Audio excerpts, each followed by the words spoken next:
I think my grandfather might be a serial killer. Part 6.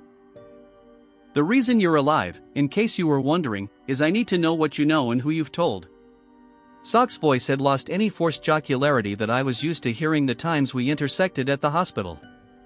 He stood in front of me, hands on his waist and the unpleasant smile still on his lips, as though he were getting ready to punish an unruly child and savored the idea.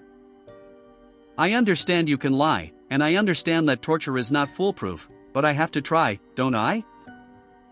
I looked up at him, fear and rage warring in my heart. I know you're a murderer. I know you killed Rebecca. Salk gave a fake wince as I said her name. Yeah, that was not my best choice. I knew that taking someone from where I worked was risky, but I needed someone and she was just there. Like a gift. It was easy at the time, but hindsight is a bitch. If I had known you were going to be a super sleuth, I would have tried to hold off. He smiled again, and I was reminded of Alicia comparing him to a shark. It was apartment, but let's move past that. What do you really know? I felt my jaw clenching as anger won out. Fuck you. I've told you the only thing that is important. The expression fell off Salk's face like rotten meat off a bone. Dead-eyed and silent, he bent down and began pulling off my right shoe.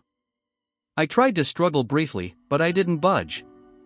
I needed to save my energy for when I could make it count. My left wrist seemed to be slightly looser, so... Salk reached back into the pool of darkness surrounding us, and I heard the sound of metal being dragged across concrete a moment before the hammer came into view. He brought the hammer up to my face for a moment, but he didn't ask another question.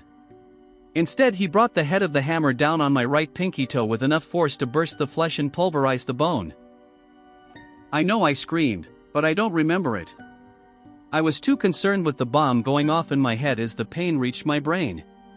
I felt myself slip towards blackness and then back out again. My head was spinning as I gasped for breath, and I realized I was flailing involuntarily, as though my body had decided it was time to escape regardless of any plan I might have. With great effort I slowed my breathing and movement. It was hard to think about anything but the pain, but I had to try and hold on. I couldn't see my foot, but I could tell from the force and the spray of blood that had shot across the floor into the dark that the toe was crushed if not torn off completely. That meant I would be slower if I had to run, but it might possibly make my foot easier to slip free if I didn't black out. Of course, that was always assuming he ever left me alone long enough for me to try before he had broken me too badly for it to matter. Salk was snapping his fingers in front of my face, his expression still blank, but his voice cold and angry. Pay attention. This is your next chance. What else do you know? I knew I needed to cooperate at least partially to minimize any damage and slow things down. Through clenched teeth I muttered, I know you give things to that monster to kill, or you are the monster.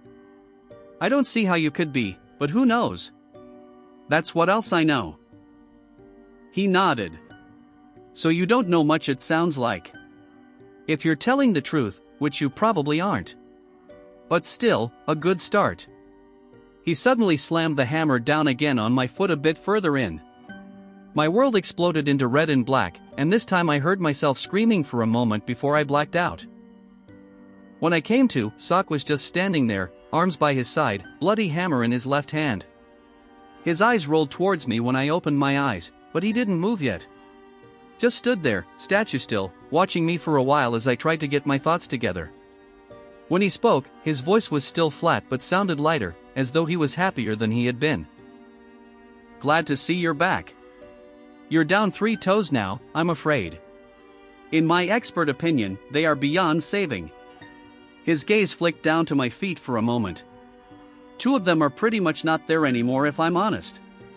But hopefully this is making my point. This is how much I hurt you when you cooperate. Imagine how much worse it'll be if you don't. I know how to break nearly every bone in your body without you dying from it quickly, and while I'm ill-equipped to keep you alive long-term here, I can certainly break you enough that the rotten infection that slowly kills you down in this hole will make this, he waved the hammer towards my feet like the scepter of a board king, seem like a pleasure. I was barely listening to what he was saying. I was too focused on trying not to look at his bloody finger. I had been watching him closely since I first woke here, and I hadn't seen any signs of him being faster or stronger than I would expect. If he typically hid some preternatural strength or agility, it seemed unlikely he would hide it now, particularly when he was trying so hard to frighten me. But it wasn't much hope by itself. Even normal Marcus Salk was perfectly capable of torturing and killing me as he was, to say nothing of that monster I had seen, whether it was tied to Salk or somehow sprang from the man himself. But then, when I woke up, as he gave his best intimidating monologue and waved his hammer around, I saw it. His right index finger was bleeding. That was the hand he was using to hold my foot when he hit it. That told me two things. First, he wasn't especially coordinated. Second, he could still be hurt. Ready to answer my next question? His voice remained lifeless, but it still had that lighter, almost merry edge to it. He was enjoying himself. I nodded, making a point of moving slower and more wearily than I felt. Yes. Water, please. I rasped my voice as much as I could, which wasn't hard in my current condition. It was hard to see what Salk was thinking, his face an emotionless mask as he seemed to consider my request. I felt my heart sinking as several seconds seemed to pass. Then his eyes shifted up in what might have been a look of exasperation. Fine. Be right back. Don't go anywhere. He turned and moved into the dark. A door opened, and a light came on in the adjoining room. I could see much more of the basement now, including stairs at the far end that he had not taken. That meant there was water down here and he would be back sooner. I frantically began tugging at my left arm, ignoring the pain and protest of my wrist as I yanked and twisted with all my strength. I had been right, the rope on my left wrist had some play in it, but I wasn't sure it was enough. I started sawing the rope back and forth across my wrist quickly instead, and within a few seconds I saw blood beginning to well around the rope. At the same time I was aware of the light turning back off in the adjacent room as Salk returned. After a frantic motion to smear the blood more thoroughly on the rope, I gave a last pull to free my wrist. I felt something pop in it, but the blood had provided enough lubrication that it slipped free just as Salk stepped back into the light. Good. Just in time. Seriously? His voice was still too strangely flat to convey sarcasm well, but he punctuated it by throwing the glass of water he had brought in my face. He sat the glass itself down on the floor, and then bent forward, gripping my left arm roughly with his left hand as he began undoing the rope around the chair arm with his right. This is what I was waiting for. I knew he favored his left hand, and that he would favor it more with his right one injured. He could have come at me from the side and been totally safe. But he was arrogant and he thought I was secure. Harmless. And the stupid bastard had tied my chest with a bungee cord. An adult human male can bite down with over 200 pounds of pressure. Given the proper placement and force, it's more than enough to rip out the left internal and external carotid arteries in one bite. I had thought of the best angle if I got the chance, but I couldn't waste time trying to be perfect. In one movement I leaned forward and down and then shot my face up into his neck, my mouth as wide I could make it. Distracted with my arm and the rope, he couldn't react in time. I clamped down, grinding my teeth together as I felt skin, muscle, and then tendons give way. I shook my head as I pulled him towards me, and I felt the arteries begin to shred as new volumes of blood sprayed down my throat and out into the room around my lips. I still didn't let go, but I realized that Salk had been squealing. Not really struggling or fighting back, just squealing like a dying animal. I didn't even hear it until it started to fade away. As his body went limp, the weight of it did the rest of the work for me, and with a wet snap I was left with a mouth full of the man's throat as the rest of him crumpled to the floor. I spat it out and began working to get free. Even with my injured wrist, it didn't take long. I kept an eye on Salk the entire time. He had lost more blood than any person can lose and live, but I had seen too much already that night. When I was free, I took the hammer and beat his head until there was very little left. When there was no question about him coming back, I began to explore the basement. The room next door was actually a full living space, with a cot, a small kitchenette, and a bathroom.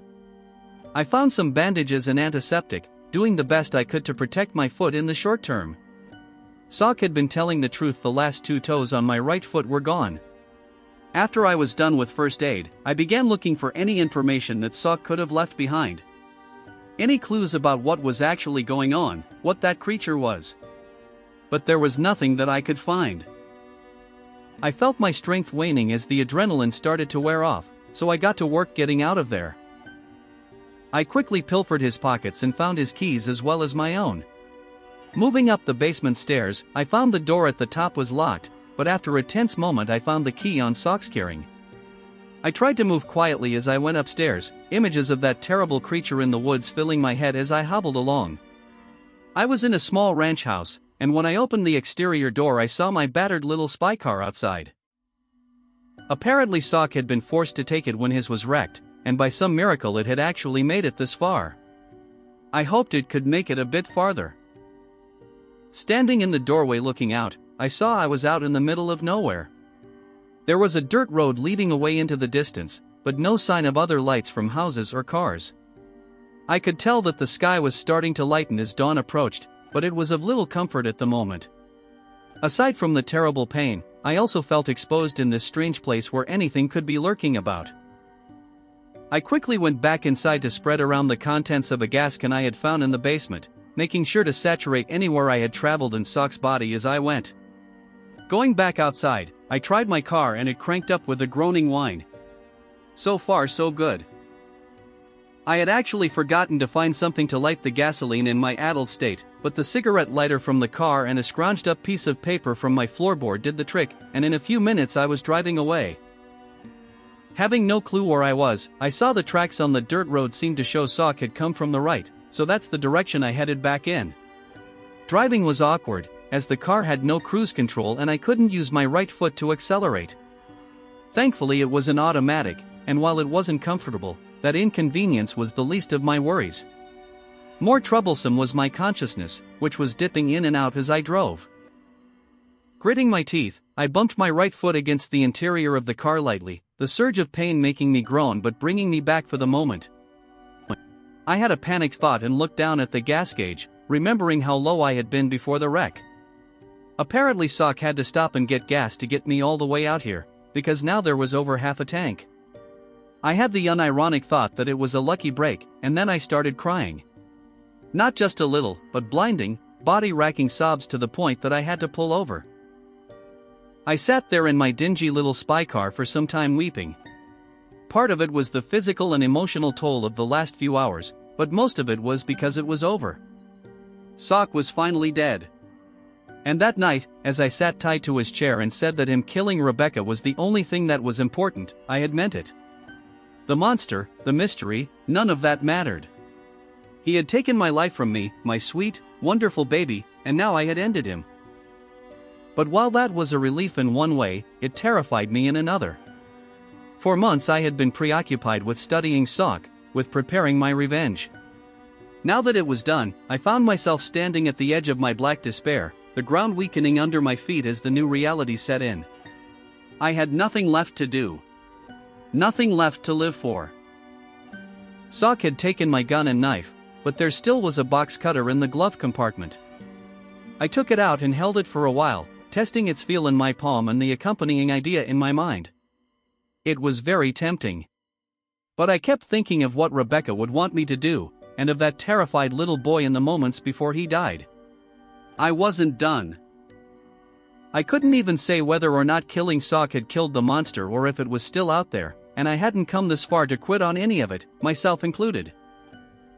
I cranked back up and drove on, hitting pavement and then a small town with a hospital nearly 3 hours from home. When Hold up, I said, cutting my grandfather off mid-sentence.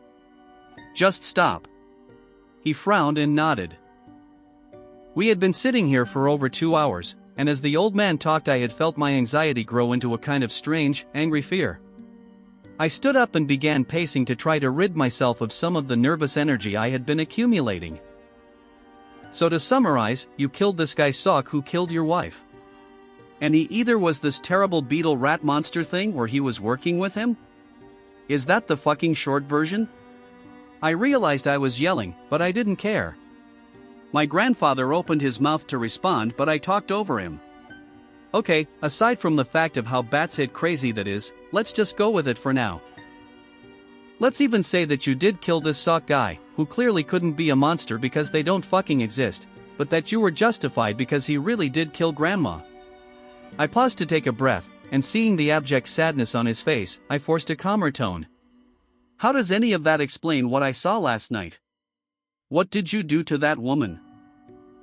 I was getting to it. There's a lot you still don't understand.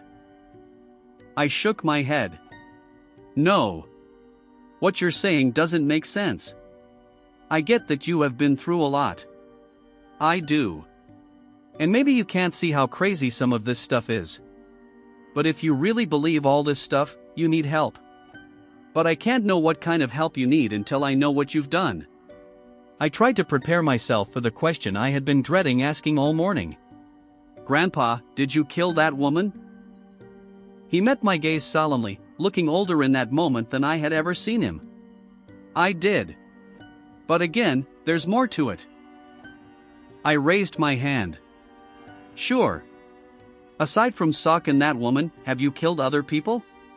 He nodded, not even trying to explain further at this point. How many? His eyes didn't leave mine. That woman makes 87. I felt my knees going as I stumbled back against the kitchen counter. What? How? Fucking why?